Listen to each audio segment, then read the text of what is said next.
बड़ी बहू वर्षा हर काम में बहुत तेज थी। वहीं छोटी बहू हर्षा हर काम आराम से करती। वर्षा को अपनी तेजी पर बहुत घमंड था।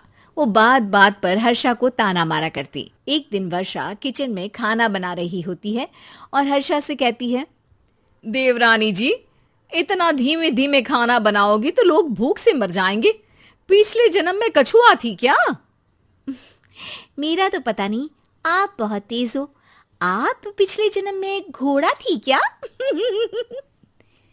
वर्षा आराम से चली जाती है।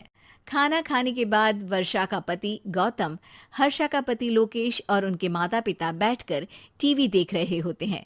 तभी सास कहती है, अरे रामायण लगा दो हर्षा। हर्षा धीरे धीरे चैनल बदलती है। जब तक रामायण के चैनल पर पहुंचेगी रावण मर भी चुका होगा। हाँ बेटा हर्षा, जल्दी लगा देना, राम भगवान के दर्शन कर लूं। जी लगा तो रही हूँ। इतना स्लो? सासू माँ इतने में तो अयोध्या जाके राम भगवान के दर्शन कराएंगी।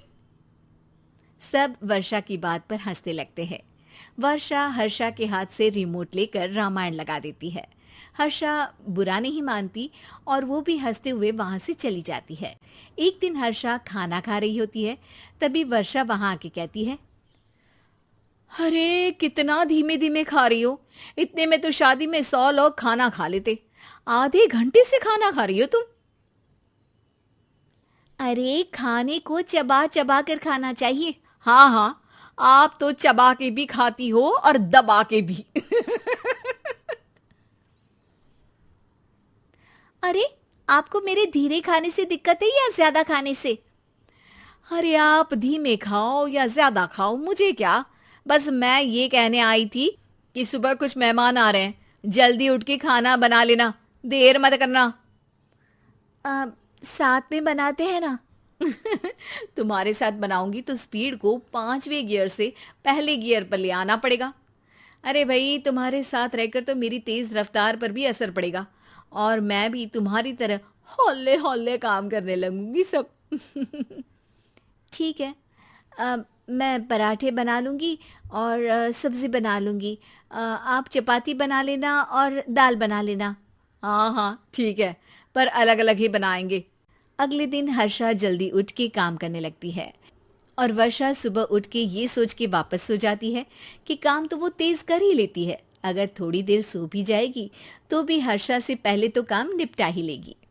हर्षा बेटा, आज भगवान के लिए थोड़ा जल्दी हाथ चलाना। हाँ, मेहमान आने ही वाले हैं। जी हाँ माँ, आटा गूंद लिया है, आलू उबल रहे हैं, पराठे बनाने ही वाली हूँ, फिर सब्जी भी बना लूंगी। इतने में ही वर्षा वहां आ जाती है।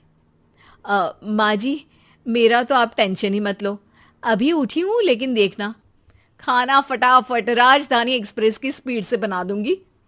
इतने में ही मेहमान आ जाते हैं। आइए आइए आइए, खाना बन ही रहा है, चाय बनवा लेती हूँ पहले आपके लिए। सास किचन में आती है। वर्षा, वो लोग आ गए, चाय बना दे जल्दी से। हर्षा को नहीं बोल रही क्योंकि वो तो सुबह की चाय देने में शाम कर देगी। चाय बन भी चुकी है माँ जी। वर्षा तेज ही नहीं, सबसे तेज है। अब चलिए मैं चाय लेकर आती हूँ। वर्षा मेहमानों के सामने चाय लेकर जाती है। ये हमारी बहू है वर्षा, तेज वर्षा कहते हैं इसको। हर काम में इतनी तेजी रखती है जैसे मिल्खा सिंह भाग रहा हो। अरे वाह वाह, फिर तो खाना भी जल्दी मिलेगा हमको। हाँ हाँ, आप चाय नाश्ता खत्म कर लेंगे, उसके पहले ही वर्षा जल्दी से स्वादिष्ट खाना भी लेकर आ जाएगी। वादा तो कर लिया जल्दी खाना देने का। आपकी चपाती भी नहीं बनी और दाल भी नहीं उबली। फिर भी तुमसे पहले काम खत्म हो जाएगा मेरा। तुम्हारी तरह नहीं हूं, घड़ी की सबसे पतली सुई की जैसे धीमे धीमे धीमे काम करती हो तुम।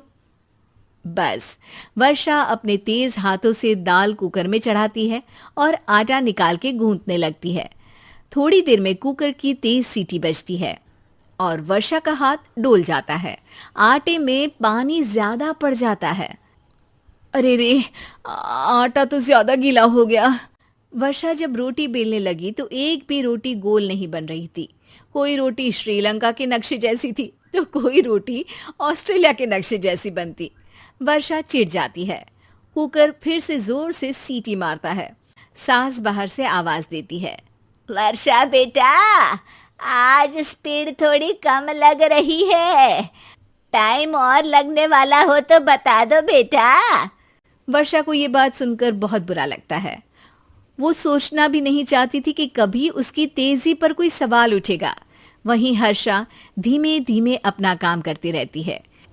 वर्षा दाल बनाते वक्त भी इतनी घबरा जाती है कि जल्दबाजी में दाल में नमक ज्यादा गिर जाता है।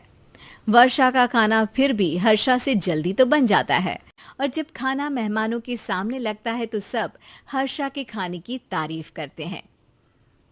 अरे पराठी तो कमाल की बनी है और सब्जी भी।